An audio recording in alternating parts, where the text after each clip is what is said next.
उन स्कूल्स पे लागू होता है जिन स्कूल्स की सोसाइटी हिंदुओं द्वारा संचालित की जाती है।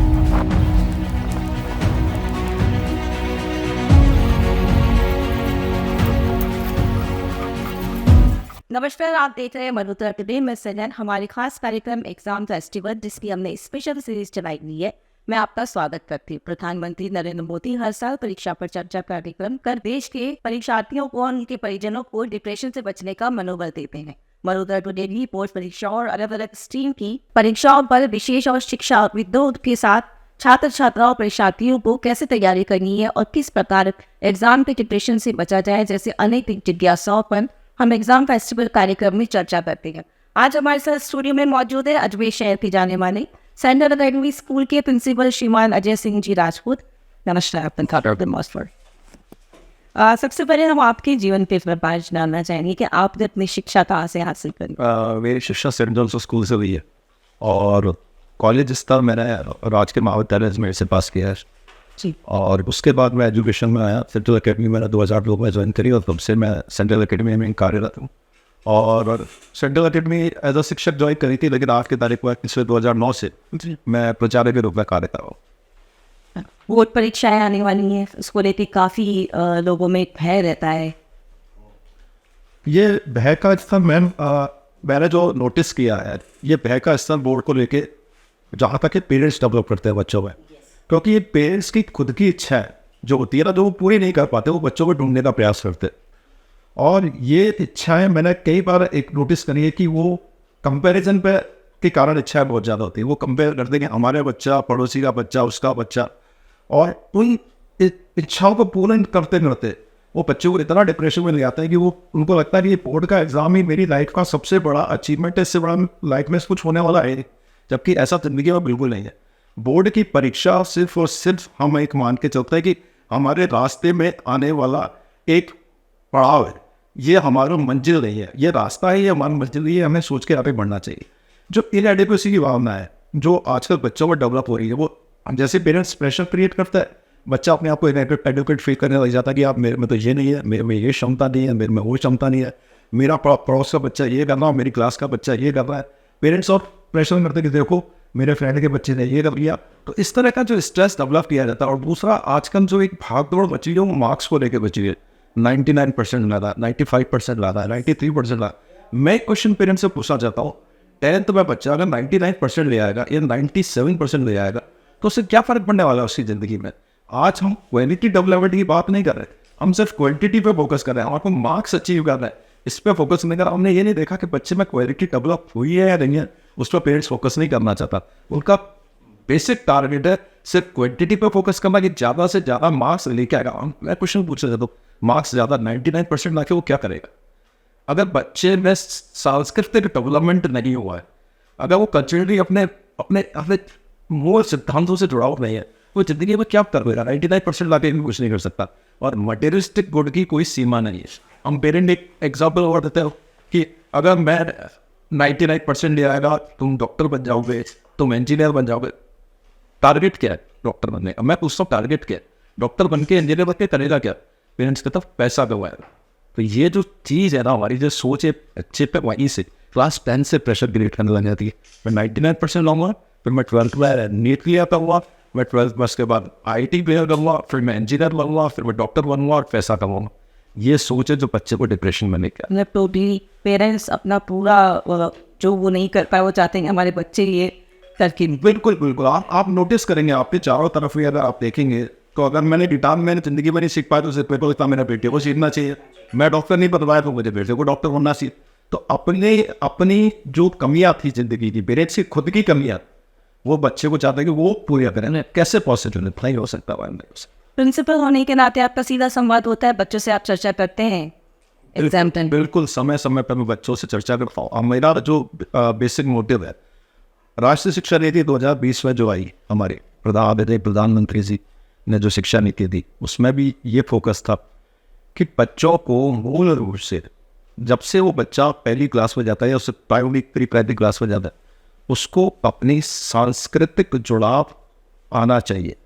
हमारी जो संस्कृति है, संस्कृति सिखाती है कि हमें किस तरह से पूरा डेवलपमेंट ओवरऑल विकास करना चाहिए। ओवरऑल विकास के लिए सबसे पहले हमारे मॉरल वैल्यूज, नैतिक वैल्यूज हमारे में डेवलप होनी चाहिए। जब नैतिक वैल्यू हमारे में डेवलप हो जाएगी तो हम अपने आप ही सारी चीज़ कर सकते हैं। और यही चीज़ मैं हर कक्षा में जाता हूँ, हर क्लास में जाता हूँ, क्लास फर्स्ट में, सेकंड में, थर्ड में, फोर्थ में, फिफ्थ में, मैं बच्चों को कहता हूँ अपने जो ग्रैंड फादर है, अपने जो बुजुर्ग है, उनके साथ बैठिए, आधा घंटा उनके साथ समय दीजिए, उनके साथ डिस्कस कीजिए। आपको पता चलेगा कि ज़िंदगी में क्या क्या चीज़ें तो हमें करनी चाहिए। अब जब बच्चे में नैतिकता डेवलप हो जाएगी तो अपने आप बच्चा आगे जाके डिप्रेशन से सीधा बाहर हो जाएगा। उसको पता चल जाएगा कि ज़िंदगी में मेरे लिए सही क्या है और गलत क्या है। और मैं हर कक्षा में जाता हूँ, डेली जाता हूँ और ये प्रयास करता हूँ कि बच्चों को से इंटरेक्ट करूँ और उनकी अंदर की चीज़ें मैं निकाल के बाहर लाऊँ, और जो भी मेरे से प्रयास हो सकता है मैं अच्छा करने की कोशिश उनके साथ करूँ। मतलब आप बहुत फ्रेंडली रहते हैं। बिल्कुल मैं बिल्कुल फ्रेंडली रहता हूँ, बिल्कुल।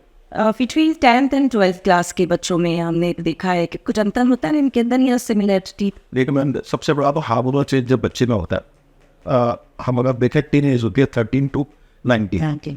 10वीं से बच्चा जब 12वीं 11वीं में मूव करता है तो उसका हार्मोनल चेंज बहुत ज़्यादा होता है। जब हार्मोनल चेंज होता है तो बच्चे में अनेक तरह के विचार आना चालू हो जाते हैं, और वो विचार जो होता है वो, जैसा मैंने पहले बोला कि वो कंपैरिजन के भी होता है। और आजकल जो हमारा जो सोशल मीडिया, वो सबसे बड़ा जो एक नेगेटिव रोल बच्चों की ज़िंदगी में प्ले कर रहा है।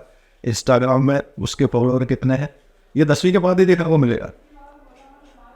उसके पास साइकिल है, मेरे पास बाईसाइकिल कौन सी है, उसके पास कार कौन सी है, मेरे पास मोबाइल कौन सा। इस तरह की जो कंपैरिजन 10वीं के बाद बच्चे में चालू होता है, और उसके कारण उसको एक नेगेटिव रास्ते पे ले जाने की कोशिश करता है। और बच्चा मतलब अपने बारे में ना सोच के दूसरों के बारे में ज़्यादा सोचने लग जाता है 10वीं के बाद। और ये सारा हार्मोनल चेंज के कारण भी होता है, पेरेंट्स के प्रेशर के कारण भी होता है। तो ये देखने को मिला 10वीं और 12वीं बच्चों को आपको बहुत ज़्यादा डिफरेंस नजर आए। मतलब आप मतलब ये कह सकते हैं कि 10th क्लास में जो टीनेज होती है वो उस वक्त सोशल मीडिया की ठीक नहीं है। मेरे हिसाब से मैम, लोग कहते हैं कि सोशल मीडिया से अटैचमेंट होना चाहिए, लेकिन मेरे हिसाब से सोशल मीडिया ने टीनेज के बच्चों के लिए पॉजिटिव की बजाय नेगेटिव रोल बहुत बड़ा प्ले किया है। क्योंकि बच्चे, क्योंकि ये वो जो एज होती है उनको ये पता नहीं होता, एडोलेसेंस से तो हमें पता नहीं होता क्या हमारे लिए सही है, क्या हमारे लिए गलत है। और एक कहावत है इंग्लिश में, all that glitters is not gold. हर चमकने वाली वस्तु सोना नहीं होती। और यहाँ पे क्या, बच्चों को पानी में चंद्रमा दिखता है तो उनको लगता है चंद्रमा यही है, वह जाके उसको पकड़ लूं, लेकिन वो पॉसिबल नहीं है। तो हर चीज़ें उनको जो दिखती है, जो बुरी चीज़ें हैं उसके प्रति ज़्यादा अट्रैक्ट होते हैं वो सोशल मीडिया के द्वारा, और अच्छी चीज़ों को कम अपनी ज़िंदगी में दे। कुछ बच्चों में एग्जाम्स टाइम में डिप्रेशन और एंजाइटी की प्रॉब्लम्स काफ़ी देखने को मिलते हैं। डिप्रेशन और एंजाइटी दोनों में आपको रीज़न बता रहा हूँ। क्या होता है कि बच्चा साल भर जो एक्टिविटी करता है, एक तो अधिकतर बच्चों में आप देखेंगे कि वो खुद का टाइम टेबल फॉलो ना करके वो अपने पेरेंट्स का टाइम टेबल फॉलो करता है। और जब पेरेंट्स का टाइम टेबल फॉलो करता है तो जब फाइनल एग्जाम्स आते हैं तो उसको लगता है कि जो मुझे अचीव करना चाहिए था अभी तक मैं अचीव नहीं कर पाया। देखिए मैम, हर बच्चे की अपनी अलग होती है। हर बच्चे को फैसिलिटीज़, रिसोर्सेज जो मिलते हैं बच्चे अलग अलग मिलते हैं। हर बच्चे का एटमॉस्फेयर अलग होता है। हर बच्चे का पेरेंट्स का पालने का तरीका अलग होता है। लेकिन पेरेंट्स की सोच क्या होती है कि एग्ज़ाम पेपर जो आ रहा है वो हमारे बच्चे भी 99% आए तो फिर दूसरे के बच्चे। जब आपने बचपन से लेके बड़े होने तक सारी चीज़ें अलग अलग तरह से दी, तो ऐसा कैसे पॉसिबल हो सकता है कि एग्ज़ाम में सारे बच्चे 99% लेके आए। हाँ, मैं मानता हूँ कि एग्ज़ाम का पेपर सबके लिए सिमिलर, बच्चों के लिए सिमिलर होगा, लेकिन ज़िंदगी का पेपर सारे बच्चों के लिए अलग अलग होता है। तो हमें ज़िंदगी के पेपर पर फोकस करना चाहिए, ना कि एग्ज़ाम के पेपर पर फोकस करना चाहिए। हमारे पीएम मोदी ने हाल ही में बच्चों से अपील की है कि सोशल मीडिया पे आप इंस्टाग्राम पे रील बनाने से ज़्यादा दिखाते हैं, तो उसके बारे में क्या कहेंगे? पीएम मोदी जी ने अपील की, पीएम मोदी जी ने 2-3 अपील करी थी। उसमें एक बच्चों का जो था कि इंस्टाग्राम का था, एक खाने का था। मैं दोनों बताता हूँ। एक को कहा कि एग्ज़ाम टाइम में बच्चों को क्या चीज़ खानी चाहिए और क्या नहीं चाहिए। सिर्फ तामसी भोजन आप अगर, जैसे हमारे पुराने भारतीय संस्कृति में तामसी भोजन एग्ज़ाम समय में नहीं करना चाहिए। ऐसा कोई फूड जो हमारे को निद्रा ज़्यादा लाता है, ऐसा कोई फूड जो हमारे को नेगेटिव वातावरण में ले जाता है, वो नहीं खाना चाहिए। सेकेंडली, हमारे जो रील्स हम जो बनाते हैं, रील्स बनाकर हम एक क्षण की खुशी प्राप्त करते हैं, और हम देखते हैं कि रील बना के कुछ लोग हमसे जुड़ रहे हैं, वो हमारे लिए पॉजिटिव साइन भेज रहे हैं या हमारे इमोजी भेज रहे हैं, लेकिन वो रियल लाइफ से बिल्कुल डिफरेंट होती है, क्योंकि रियल और रियल लाइफ में जमीन आसमान नाम पर है। रियल हमें कमिट करती है, रियल लाइफ से दूर लेके जाते तो हमें से दूर रहना चाहिए। सोशल साइट पे बच्चों का इतना इन्वॉल्वमेंट होना, ऐसा नहीं लगता कि पेरेंट्स को इसमें थोड़ा सा ध्यान देना चाहिए, या आजकल के पेरेंट्स से छोड़ दिया कि हाँ ठीक है मोबाइल दे दिया मैं कंपैरिजन की बात कर रहा हूँ। क्या होता है कि पेरेंट्स को भी आजकल एक स्टेटस सिंबल मिल गया है कि अगर मेरे दोस्त के बेटे के पास आईफोन है तो मेरे बेटे के पास भी आईफोन होना चाहिए।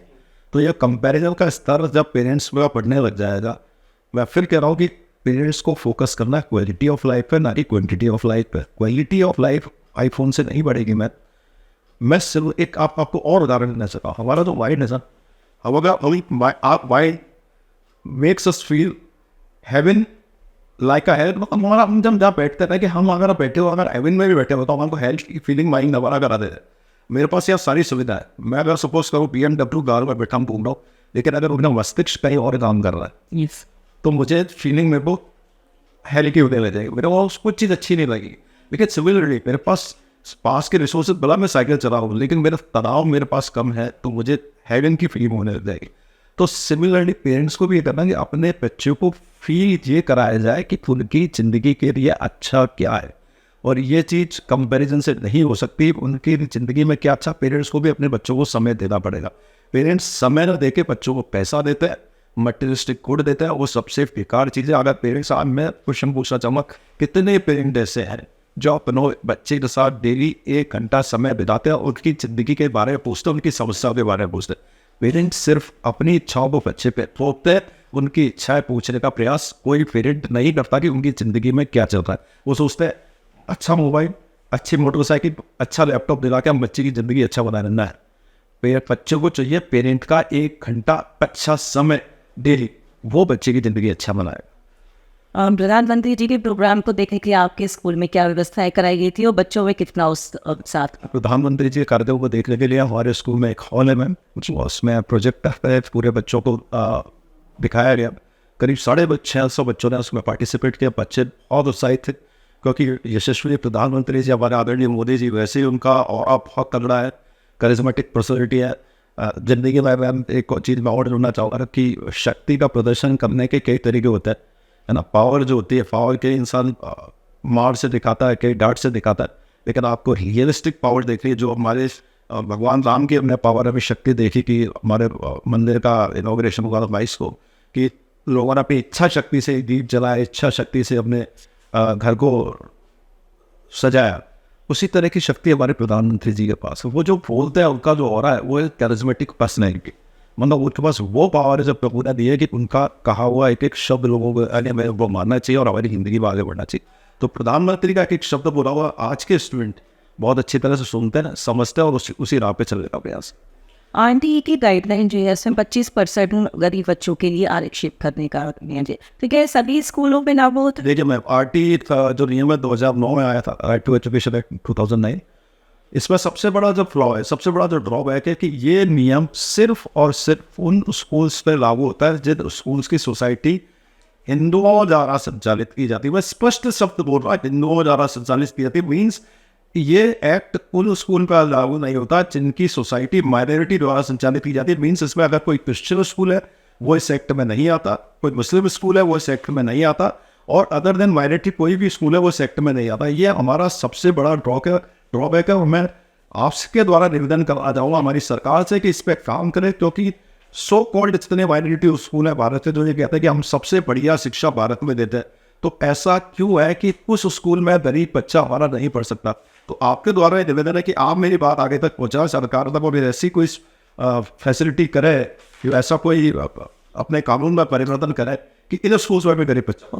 अजय जी, बहुत महत्वपूर्ण जानकारी आपने हमारे दर्शकों को दी है, क्योंकि आरटीई का मतलब सिर्फ इतना ही समझा जाता था कि 25% आरक्षण नहीं, 25% हर स्कूल के लिए आरक्षण नहीं है, सिर्फ और सिर्फ पूरे स्कूल्स के लिए ये लागू होता है जिनकी सोसाइटी हिंदू लोगों द्वारा संचालित है। आपको भी काफ़ी चुनौतियों का सामना करना पड़ता होगा, इतने सारे बच्चों को मैनेज करना, इतने सारे बच्चों के एग्जाम उसकी तैयारी करवाना, पूरी फैकल्टी को देखना, इन चुनौतियों को आप भी किस तरीके से रहते हैं? देखिए मैम, मेरे एक सबसे बड़ा जो मेरे जो गॉड फादर है और जो ऑलरेडी श्री मुकुल जी गारेटकर उन्होंने मुझे सिखाया है कि किसी भी चुनौती से लड़ने के लिए सबसे पहले आपको उसके में उतरना पड़ेगा। अगर और को स्विमिंग सीखनी है तो और को स्विमिंग पूल में उतरना पड़ेगा। कुछ किताबें हैं जो मैं आपको बताना चाहूँगा, जैसे बच्चों के लिए तो आदरणीय नरेंद्र मोदी जी ने बताया कि एग्जाम हो रही है, परीक्षा भी आस्ते आस्ते होना चाहिए। और मैं जो कहूँ कि एक किताब है गढ़ो अपना जीवन, आदरणीय श्री मुकुल जी गारेटकर की किताब है जिससे हर इंसान को पढ़नी चाहिए। किताबें जितना पढ़ोगे उससे आपको बहुत कुछ सीखने को मिलेगा। और ये सारी चीज़ें कि मैं अपने जो पढ़े हैं, अपने जो आदर्श हैं उनके जीवन के बारे में पढ़ता रहता हूँ। पहले हमारे आदरणीय श्री वीर कुमार जी थे अजमेर में, जो हमारे चेयरमैन थे नगर परिषद अजमेर के, उनके जीवन से मैं जुड़ा था। मैं उन्हीं के साथ मैंने कार्य किया, तो प्रेशर झेलना, कार्य को करना, और अभी मुकुल गारेटकर जी के साथ में जुड़ा हूँ तो किस तरह से कार्य करना है, मैं उनके आदर्शों पर चल के मैं सारी चीज़ों को हैंडल करता। एक पेरेंट्स को भी अपील कीजिए इसकी तरफ से कि बच्चों को इतना प्रेशराइज ना करें। मैं पेरेंट्स से यही अपील करता हूँ कि कृपा करके प्लीज़ प्लीज़ प्लीज़ अपने बच्चों की सुने। 1 घंटा डेली उनके साथ बैठे, उनके मस्तिष्क में क्या चल रहा है वो जानने का प्रयास करें।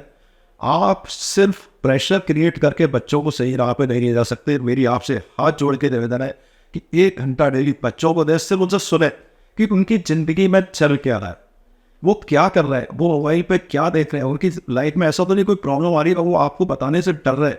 क्योंकि आज का बच्चा सहमा हुआ है, बहुत डरा हुआ है, पेरेंट्स से बहुत ज़्यादा डरा हुआ लगता है।